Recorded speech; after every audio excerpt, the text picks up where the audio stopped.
آپ کو یہ یاد رکھنا چاہیے کہ دنیا میں ہر ذمہ داری کے تقاضے ہیں اور وہ تقاضے پورے کرنے پڑتے ہیں۔ دنیا میں ٹھوکریں انہی کو لگتی ہیں کہ جو چلتے ہیں، جو پاؤں توڑ کر بیٹھ جاتے ہیں انہیں کبھی ٹھوکر نہیں لگتی۔ بھارتی تاریخ میں ایک ایسا نام جس نے کم سنی میں اپنی ذہانت و فطانت سے ملک و قوم کو حیران و شستر کر دیا۔ متضاد حیثیتوں پر مبنی زندگی کے مالک مولانا ابوالکلام آزاد ایک زبردست صحافی، عالی مرتبہ مجتہد، عظیم دانشور، بلند پایہ مفکر، فلسفی اور جنگ آزادی کے عظیم رہنما تھے۔ مولانا ابوالکلام آزاد کی پیدائش 1888 میں مکہ معظمہ میں ہوئی۔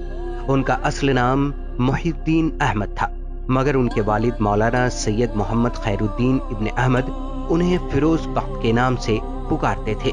اپنے والد سے ابتدائی تعلیم حاصل کرنے کے بعد آزاد مصر کی مشہور درسگاہ جامعہ ازہر چلے گئے، جہاں انہوں نے مشرقی علوم کی تکمیل کی۔ عرب سے ہجرت کر کے بھارت آئے تو کلکتہ کو اپنی سرگرمیوں کا مرکز بنایا۔ یہیں سے انہوں نے اپنی صحافتی اور سیاسی زندگی کا آغاز کیا۔ انہوں نے یہیں سے 15 برس کی عمر میں لسان الصدق جریدے کی ارادت کی اور سن 1912 میں 20 برس کی عمر میں الہلال کے نام سے ایک ہفتہ وار اخبار نکالا۔ یہ پہلا باتصویر سیاسی اخبار تھا۔ اس اخبار میں انگریزوں کی پالیسیوں کے خلاف مضامین شائع ہوتے تھے، جس پر انگریز حکومت نے پابندی لگا دی۔ اس کے بعد مولانا آزاد نے انگریز مخالف پالیسیوں پر دوسرا البلاغ اخبار جاری کیا۔ مولانا آزاد کا مقصد جہاں انگریزوں کی مخالفت تھا، وہیں قومی ہم آہنگی اور ہندو مسلم اتحاد پر ان کا پورا زور تھا۔ انہوں نے اپنے اخبارات کے ذریعے قومی وطنی جذبات کو بیدار کرنے کی کوشش کی۔ مولانا ابوالکلام آزاد سیاسی محاذ پر بھی سرگرم رہے۔ انہوں نے تحریک عدم تعاون، بھارت چھوڑو اور خلافت تحریک میں بھی حصہ لیا۔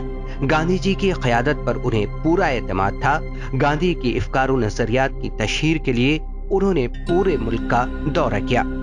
مولانا آزاد ایک اہم قومی لیڈر کی حیثیت سے ابھرے۔ وہ کانگریس پارٹی کے صدر بھی رہے۔ تحریک آزادی کے دوران انہیں جیل کی مشقتیں بھی سہنی پڑی۔ بھارت کی آزادی کے بعد مولانا آزاد ملک کے پہلے وزیر تعلیم بنائے گئے۔ انہوں نے وزیر تعلیم کی حیثیت سے بہت سے اہم کارنامے انجام دیے۔ یونیورسٹی گرانٹ کمیشن اور دیگر تکنیکی، تحقیقی اور ثقافتی ادارے انہی کی دین ہے۔